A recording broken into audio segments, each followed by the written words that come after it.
बांट ली थी और हर माँ बाप की तरह उसके पेरेंट्स ने भी अपनी इकलौती संतान की शादी खूब धूमधाम से की।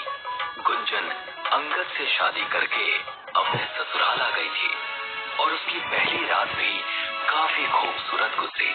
अगली सुबह नाश्ते के बाद अंगद ने गुंजन से कहा, गुंजन, हमारी एक खानदानी परंपरा है, आज तुम्हारा पहला दिन है, तो उस परंपरा को पूरा करने का यही सही समय है।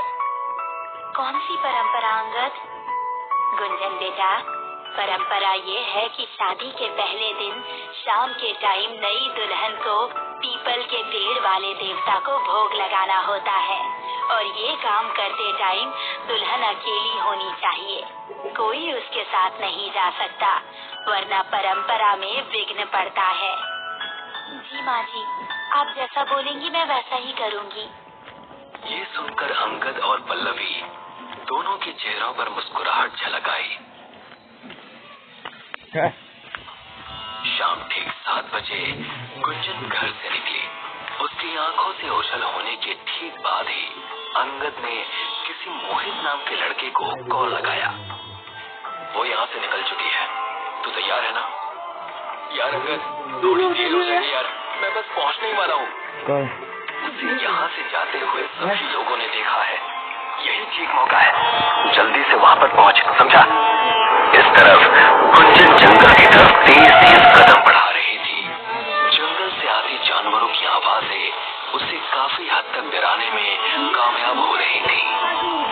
बड़ी अजीब रस्म है, बस इसको पूरा कर दूं और भगवान मुझे सही सलामत घर वापस पहुंचा दे।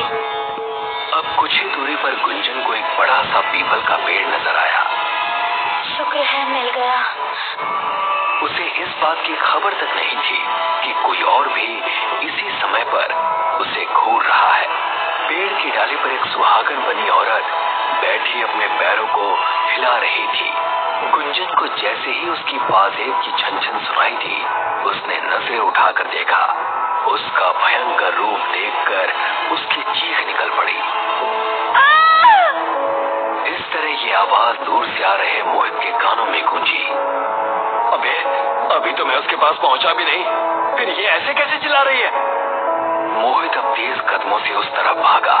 उसने देखा कि पेड़ के पास गुंजन एकदम ठीक ठाक खड़ी है। आप ठीक तो हैं? जी हाँ, मैं एकदम ठीक हूँ, घबराने की जरूरत नहीं है। ऐसा कहकर गुंजन मुस्कुराती हुई वहाँ से चल दी। मोहित अपने मुंह ही मुंह में बुदबुदाया, अब तक तो ठीक ठाक थी, लेकिन अब नहीं रहने वाली। ऐसा कहकर मोहित ने अपनी पॉकेट से चाकू निकाला और उसे लेकर गुंजन की तरफ भागा। जैसे ही गुंजन ने उसकी आंखों में देखा, मोहित खौफजदा हो गया और उल्टे कदम बढ़ाते हुए वो जमीन पर गिर गया। तभी एक जोरों की चीख फिजा में गूंजी और फिर गुंजन छम छम करती हुई वहां से चली गई।